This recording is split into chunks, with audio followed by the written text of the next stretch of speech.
Welcome back to the Armchair Traveler. If you're new here, you are very welcome. My name is Judy. I love to travel and I'm very interested in history.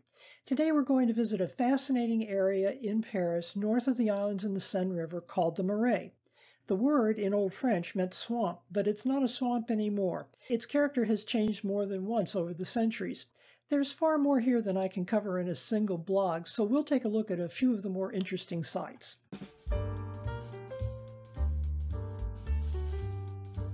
If you think my content is interesting, please like, share, and subscribe. This won't cost you anything, but it will really help the channel grow. History content can be really word-heavy, so sometimes the details don't survive and make it into a video blog.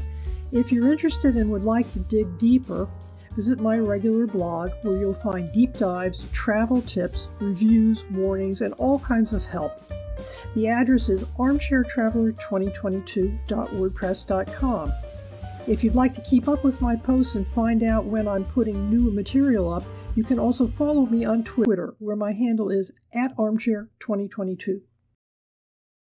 When I was first introduced to this area back in 1970, I knew that it was the Jewish quarter, and I imagined that the Temple Square referred to the Jewish Synagogue not so far from here.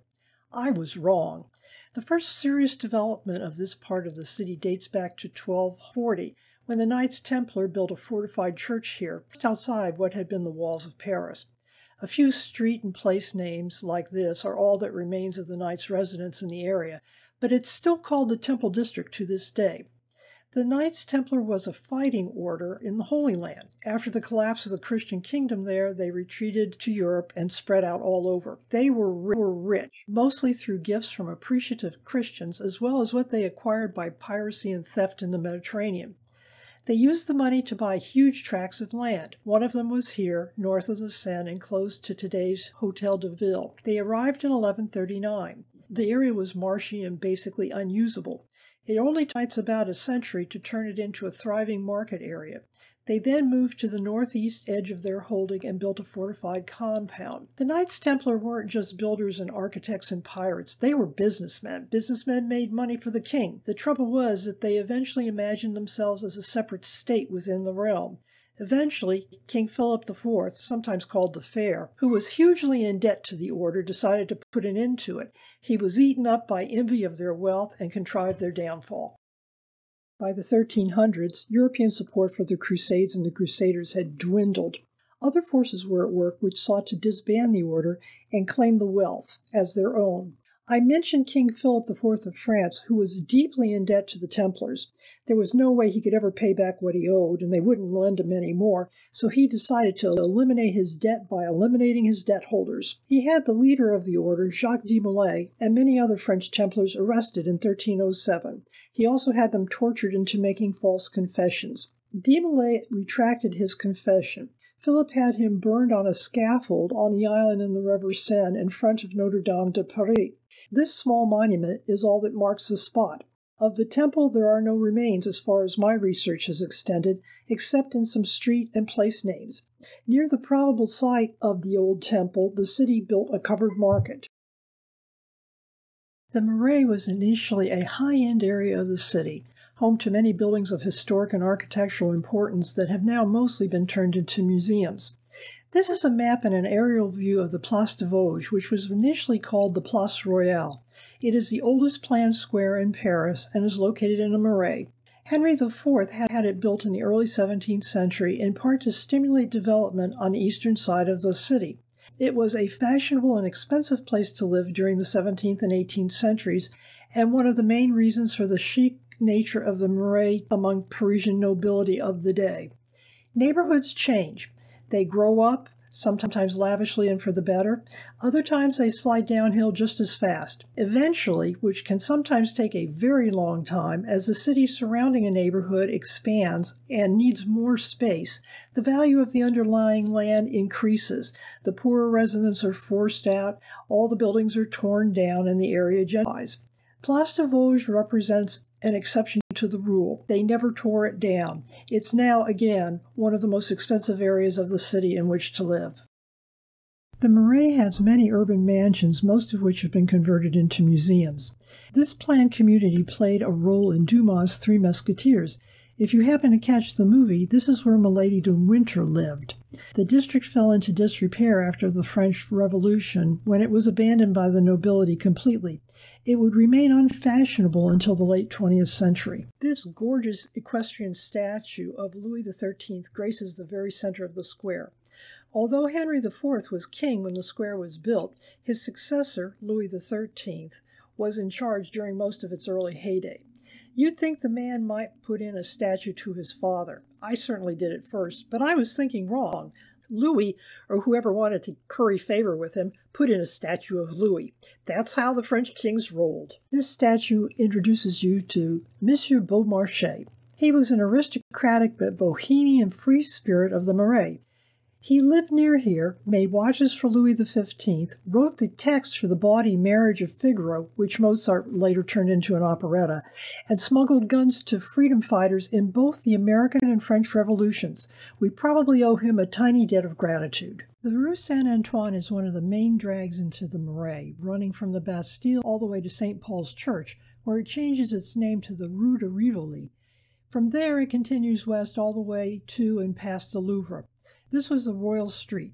From the 14th century, this unusually wide road became a popular setting for gatherings and celebrations. In the 17th century, the Rue Saint-Antoine was considered one of the most beautiful thoroughfares in Paris. As the entire neighborhood declined, so did the street. However, the bones of the buildings were good. The buildings facing the street and the mansions remain. It has been beautified in the past 2 decades, but it still hasn't completely regained the regal charm that it had in the days of the monarchy. Given the amount of money pouring into the area from newer, more wealthy residents, that will change. Just south of St. Paul's is the St. Paul's Village, a quiet corner in the neighborhood. This small street is one of several that connected a group of private buildings to the outside world. It was a kind of village. The area is just across the street from a former royal park. It originally housed people associated with the royal court, but wasn't a palace. It was a set of what I'd think of as apartment buildings. The nearby palace was called the Hôtel Saint-Paul, from which the village gets its name. That residence was begun in 1360 by Charles V of France. He built it on the ruins of an older building constructed by Louis IX. The map shows a plan of the area with individual buildings laid out around open courtyards. At the top of the map, you can see the Rue de Jardin Saint-Paul. Once upon a time, this was the private garden of King Charles V. These buildings date back to the 13th century, and while the square looks like it might have been a private mansion, it never was. These were individual buildings with common walls. The area is a labyrinth of interconnected courtyards that are now filled with quaint shops, artist workshops, restaurants, and bars, but it wasn't always this nice. In fact, efforts to tear down the entire area and start over date back to at least the 16th century. The very densely built block included more than 50 dilapidated apartment buildings with an average surface area of a little over 300 square feet. Half of them didn't even have running water in 1971 when the rebuild began. Today, the area has 243 public housing units and 80 stores and shops. The Hôtel du Soleil is a Louis XIII-style private mansion. The view on the left is what it looks like as seen from the main drag, the Rue Saint-Antoine.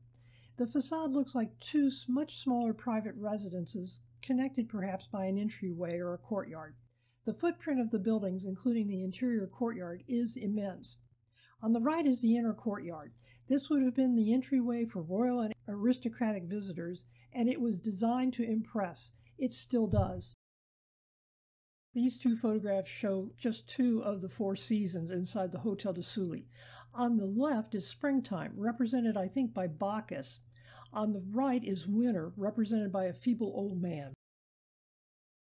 The Picasso Museum is located inside another former private mansion, this time the Hôtel de Salé. It was built between 1656 and 1659 for one Pierre Aubert, who was the lord of Fontenay. He came from Tours in the Loire Valley, and I suppose that's where he did his tax collecting. He was called, politely, a financier of the crown, but less politely as one of Louis XIV's famous tax farmers. None of these tax farmers worked for free. Fontenay got rich from his cut of the gabelle or salt tax, but he also collected more. Fontenay was a contemporary of Nicolas Fouquet, who had been his protector. His glorious estate, the Val de Comte, which we'll visit in a future blog, was built from the same kind of money.